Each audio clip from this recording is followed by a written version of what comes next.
Joining us now is Brandy Cruz and Nick Shirley, both independent journalists, of course, who've been covering this. Brandy, explain what happened before that video that we just watched. Sure. Yeah, I came down to Portland with a mission in mind. I actually was able to get inside the ICE facility, so I was waiting to go do that. And I had been down on the ground for maybe 5 minutes. I went to record and document some of what was happening at and around the encampment. I had a brief interaction with a couple of the Black Bloc militants inside the tent. I even asked them, hey, is the sidewalk open? Can I pass through? You know, being overly polite to the terrorists, I would say.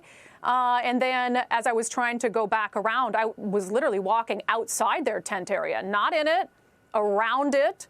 And one of them came out, man or a woman, I got to be honest, I do not know, about 260 pounds, and came down with a hard fist on me to try to knock my camera out of my hand. Succeeded, kicked it a couple times. I called 911, Laura, and I got a recording.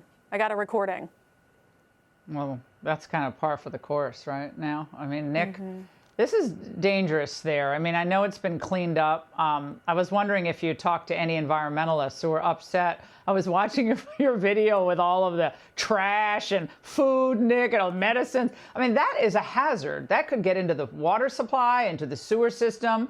Do they even care about that, these people? No, and they even had propane tanks, and they had gasoline. They had everything inside of that encampment. Like, people were living there for months inside of that location. And it'll be interesting to see if Antifa comes back, because they cleaned it up, and it said that they've done that before, and then they come right back. So it's going to be super interesting to see Antifa's response from all of this. Mick, why do you think that PD finally decided to disperse this and get this cleared out? Why do you think it happened? You've been there so many times. Well, it's such a bad look on them, right? I mean, to know that these Antifa members are running their streets and they could just come and simply enforce the laws, which they weren't doing until this weekend when they said, all right, you guys got to move out of the sidewalk. You cannot be sleeping here. There's residents that need to sleep. There's people that want to actually be able to walk their dogs and not have to worry about what sidewalk they're walking on. And so the Portland police finally decided to step up. I know it's because they're probably scared that the National Guard will get deployed and they don't want to get big brothered by them, right? And so I believe that's probably a big reason why. Yeah, well, this has been going on for a while. It's like the border when the Democrats said, oh, well, we need legislation to fix the border. Trump fixed it in like 5 minutes. So, Brandy, there's actual video that captures the moment the big Portland Antifa tent came down. It's like the Berlin Wall. Watch. Tents down. Antifa has fallen, everybody. Antifa down. Antifa down. Yeah. They're screaming tent down like they're in the middle of a war zone of their own making.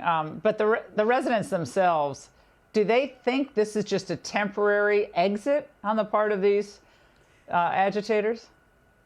Yeah, I think there was a little bit too much premature celebration about what this means.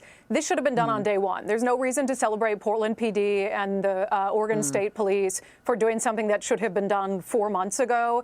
The timing's very suspicious. Some people were saying, it came down because a few of us got assaulted. I don't believe that. I think it's because of the court hearings. So I would caution anyone against celebrating what happened over the weekend as some sort of substantial victory until it holds.